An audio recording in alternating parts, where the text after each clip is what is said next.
We're going to do some cat-cows. So we've really prepared our body well for that because you're going to press away. You don't have to do the major press, but with your shoulder blades, boom, you're driving away like that.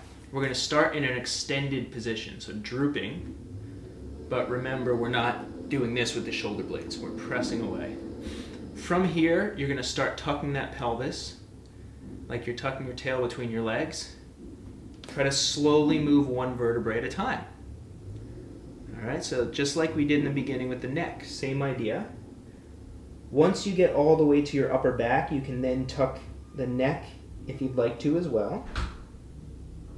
Good. And then we're going to start from the pelvis again. So kick the tail back and up. Droop that low back. Mid back. Work your way to the upper back. And remember, your shoulder blades are still pressing you away from the floor.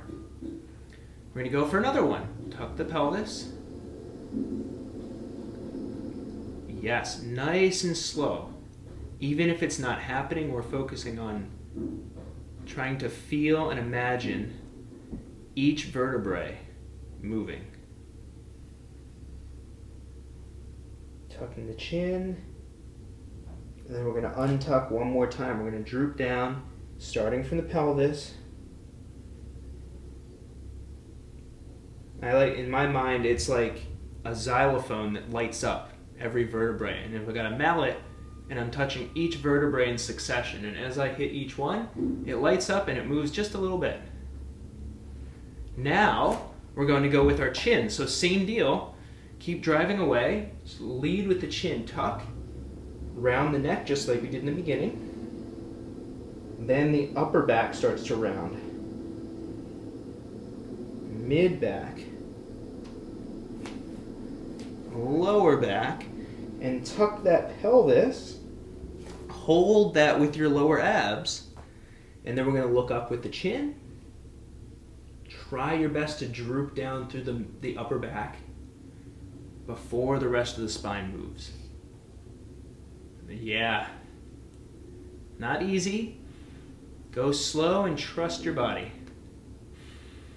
Okay, one more time each way. Once you're extended, we're going to tuck. Round. Feel that stretch in the upper back. Let it spread slowly to the mid and lower back. Tucking that tail between your legs. Hold that tuck as you start to move the neck and the upper back. Make sure you're breathing. Little by little, we're working our way.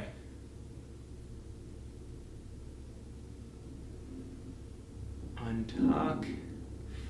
Slowly drooping down.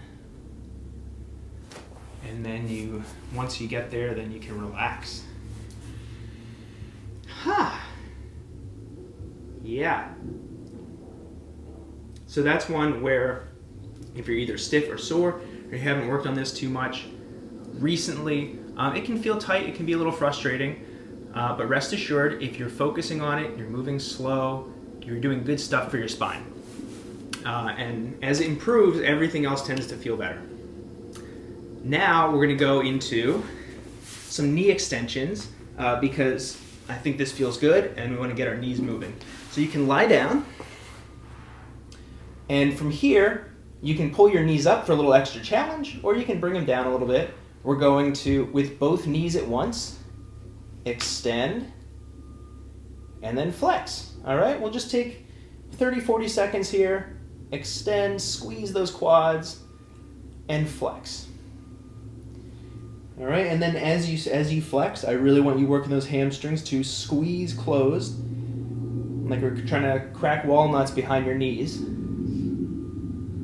That's how everybody does it, I think. Either use the hamstrings and calves or the biceps. Makes sense. All right, the higher you pull your knees up, the more challenging it's going to be to extend. Yeah. Let's just go one more there, wherever you are here. Nice Nice way to make sure those knees stay happy since we've been kneeling a bit on them.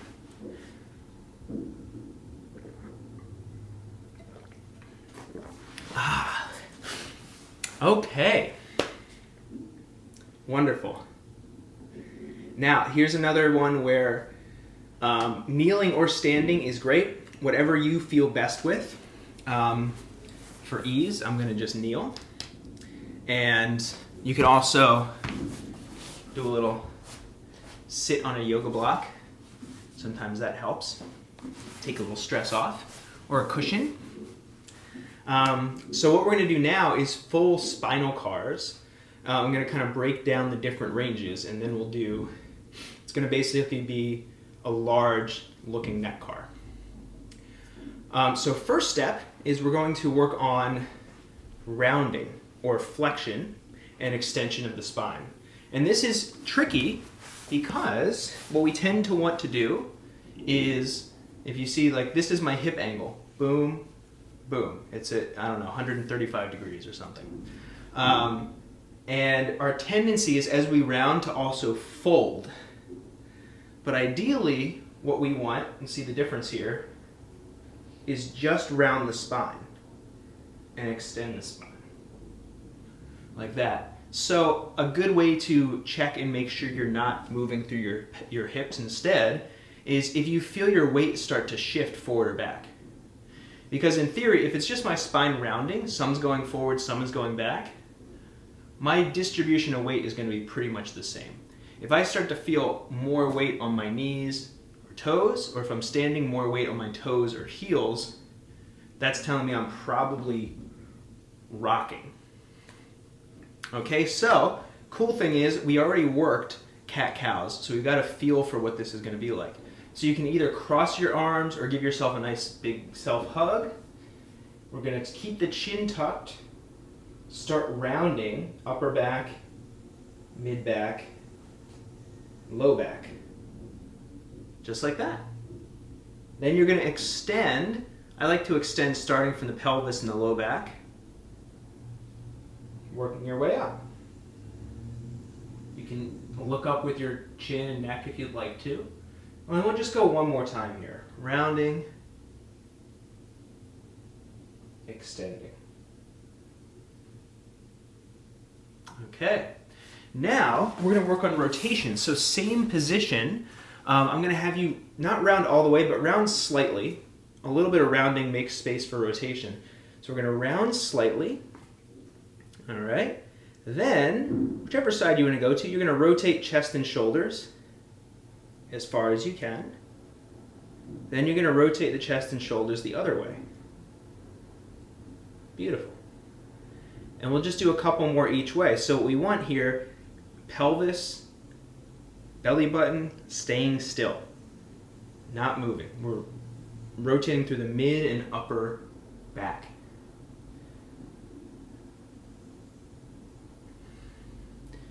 There we go. Then you can relax for a moment, relax your arms. So it can be helpful to feel all of these positions and understand how we do it so we can put it together. So the rounding, the rotation, there's a tendency when we do this as well to do a lot with the neck and not as much with this area. So now the other one is a lateral tip. So just like with the neck, except here we're doing it with this. So you're going to tip one shoulder towards the hip, or both shoulders really, and then slowly tip the other way. Yeah. We'll just do one more each way there. Just like with the rounding, if you start feeling your weight shift a bunch over to one leg, then you know you're moving a little bit from the hips and not as much from the spine. And something to think about with this one is there's also a tendency to kind of shrug the shoulders and move your shoulder blades instead of your spine. Where really what we want to do is just move that spine. Okay, now we get to bring it all together. I will demonstrate really quick and then I'll walk you through it. It's rounding, rotate, tip, extend, tip, rotate, round. So very much like the neck. Okay, we're gonna do 2 each direction. So let's start. We're gonna round and rotate right first. So go ahead, round through the spine, rotate chest and shoulders as far as you can right. As you hit that end, start tipping to the right, extending back through your spine. As you're extending, then you're just gonna start to tip to the left. Rotate over to the left. Round down through the spine, not the hips. As you come up to the center, you can come up nice and tall.